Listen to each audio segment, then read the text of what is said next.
Et bonjour à tous, aujourd'hui je vous retrouve, je suis dans l'Aisne, pas très loin de Château-Thierry, une vingtaine de kilomètres, et on va rencontrer Éric Lévesque, qui est viticulteur ici, qui fait du champagne, parce que oui, il y a du champagne dans l'Aisne, et j'ai plein de questions à lui poser, on va le voir. Bonjour Éric. Bonjour Jean-Baptiste. Et bah écoute, je suis ravi de te rencontrer et puis de venir chez toi et dans le sud de l'Aisne pour découvrir la culture du champagne. On se fait un plaisir de t'accueillir aujourd'hui en Champagne. Eh bah écoute, génial. Éric, ce que je te propose, c'est qu'aujourd'hui, faut que tu partes du principe que moi, je suis un grand débutant.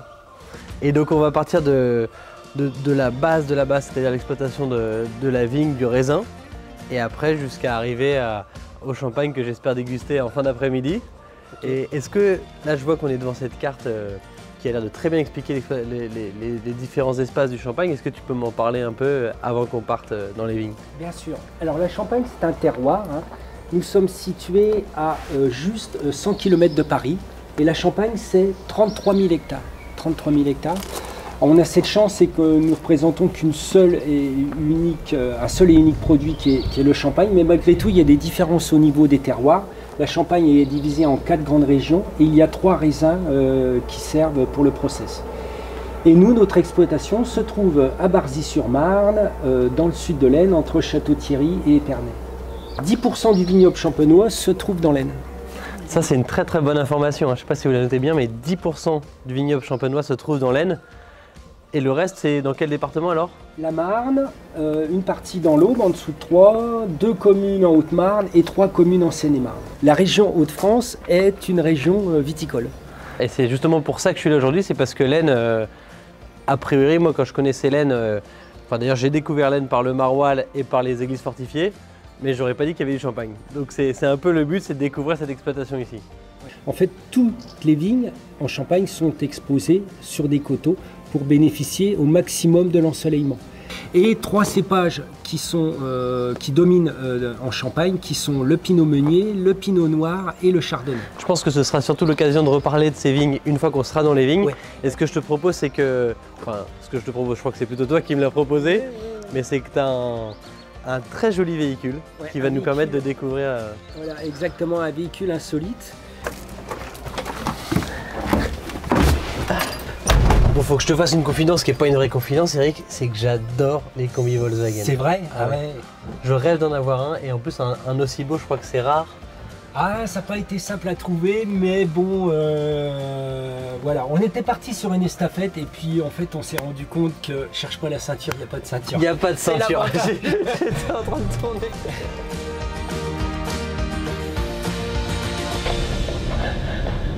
Mesdames et messieurs, bienvenue pour cette visite de la Champagne et du sud de l'Aisne, on y va?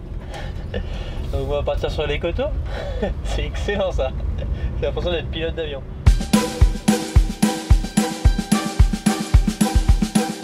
Alors est-ce qu'on est dans tes vignes là? On va arriver dans mes vignes, ouais. Donc tu as 6 hectares. 6 hectares, voilà. Ouais. 6 hectares, un petit calcul rapide, c'est 60 000 m². 10 000 m² un hectare. Voilà. Un pied de vigne donne en moyenne chaque année 1 kg de raisin. Et c'est ce qu'il faut pour faire une bouteille de champagne. Donc chaque année, il y a à peu près l'équivalent d'une bouteille de champagne par pied de vigne. Alors ça c'est très très intéressant parce que ça permet de... Là du coup je vais voir des bouteilles de champagne partout là. Là oui. Maintenant je vois des bouteilles. Donc un pied égale une bouteille de champagne.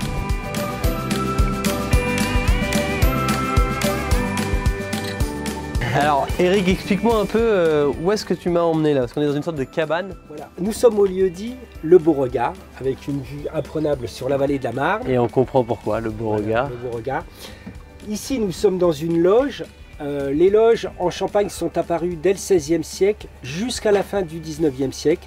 Les premières étaient en pierre, ensuite en bois et les dernières en tôle ondulée, rouillée. Elles ont disparu parce qu'en fait, elles avaient comme utilité d'abri pour les vignerons. En fait, ils restaient... sur leur journée de travail, dès qu'il y avait une averse. Des intempéries, voilà, ils s'abritaient. Et ça leur permettait aussi de stocker leurs outils et leurs produits de traitement.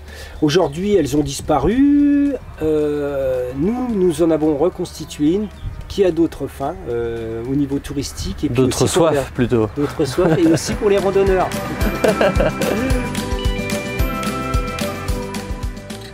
l'idée aussi de ce petit tour, c'est d'arriver dans les vignes. Là, on est dans tes vignes. Une immersion dans les vignes, en plein cœur du vignoble. Voilà notre vigne là, une vigne de chardonnay.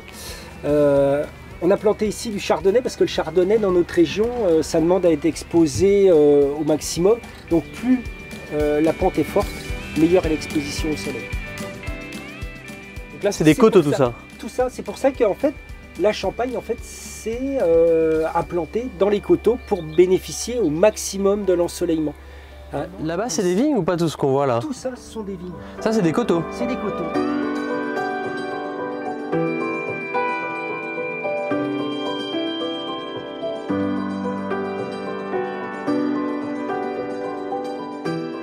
Alors là, on voit que c'est la pleine fleur en ce moment. Et c'est une particularité du raisin, c'est que par rapport aux autres fruits, le fruit est déjà formé et seulement apparaît la fleur après. D'accord, donc là, ce qu'on aperçoit en petit, c'est des mini raisins. Voilà, en fait, là, c'est la fleur du raisin. Alors, qu'est-ce qu'ils ont en commun, le pinot noir et meunier, si ce n'est le nom? Les champagnes, enfin, les cépages de la Champagne, en fait, sont différents mais complémentaires. Le pinot meunier a été sélectionné pour sa rondeur, son fruité. Le pinot noir apporte beaucoup de puissance, de caractère et de noblesse au champagne. Et le chardonnay confère toute la finesse, la légèreté et l'élégance au champagne.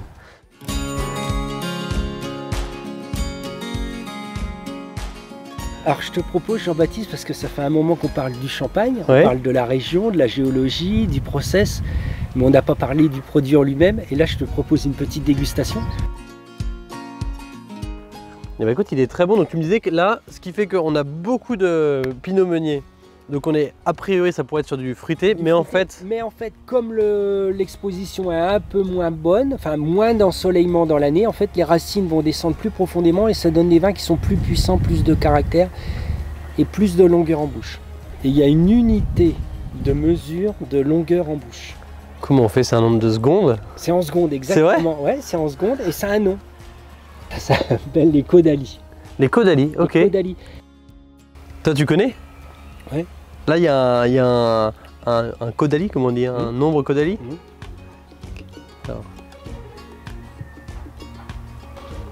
En fait, je sais pas, il m'en reste j'ai toujours un peu un petit goût, je dirais. Il reste toujours un petit goût, toi. Bah, là il y a encore. à peu près une vingtaine de secondes. Ouais, moi j'aurais dit autour de 15, moi. Ouais, toi. Ouais, là, ouais, toi. En tout cas, il est très bon. Ce que je te propose, c'est que on reprenne la route dans ce magnifique fourgon et qu'on aille sur dans ta maison et que tu m'expliques un peu le process une fois qu'on a récolté le raisin au mois de septembre. Comment est-ce qu'on arrive à ce délicieux champagne? Eh ben écoute, je te propose de remonter dans le colis puis c'est pas pour toi. Allez, c'est parti.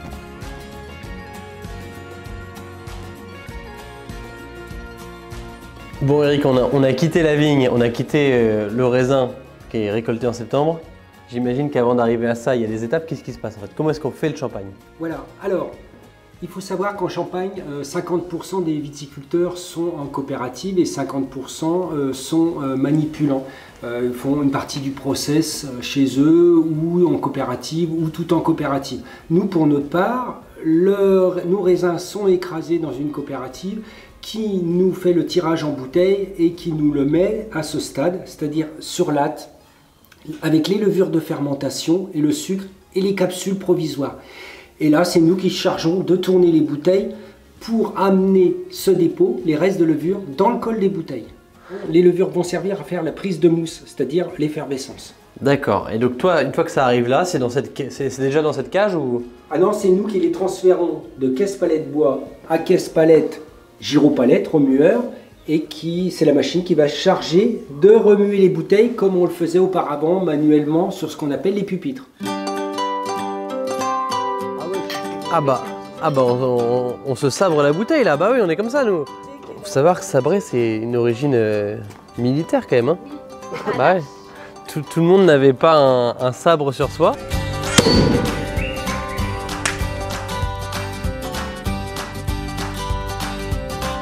Et donc du coup, bah, c'est une très bonne transition vers Hélène qui nous a apporté le sabre. Donc Hélène, tu as grandi dans le Champagne, si je peux me permettre. T'es tombée dedans étant petite? Exactement. Et tu es en passe de reprendre dans quelques années ou mois. C'est ça, le but c'est de reprendre dans quelques années avec ma sœur aînée, Marine, qui souhaite aussi reprendre l'exploitation, pérenniser l'exploitation familiale. Et vous travaillez déjà en famille ou pour l'instant c'est plus de l'observation avant de reprendre? Je travaille déjà et puis je pense qu'on a beaucoup à apprendre de la génération précédente. Les filles vont apporter un souffle nouveau à l'exploitation, c'est-à-dire qu'en fait, il faut qu'à un moment, se remettre en cause, avoir un souffle nouveau, et je pense que là, le souffle nouveau, ça va être sous la personne de nos 2 filles. Eh ben c'est génial, c'est tout trouvé. Et ça fait combien de générations que vous êtes dans le Champagne dans la famille? 5 générations. 5 générations. Et j'ai l'impression qu'il y a la 6e qui est en route, qui reprendra peut-être dans quelques années. Et ben en tout cas, merci beaucoup pour cette transmission de savoir. C'était un plaisir de vous accueillir. Merci à toi Jean-Baptiste. Merci. Santé, avec modération toujours, mais pas toujours. Et puis champagne. Merci.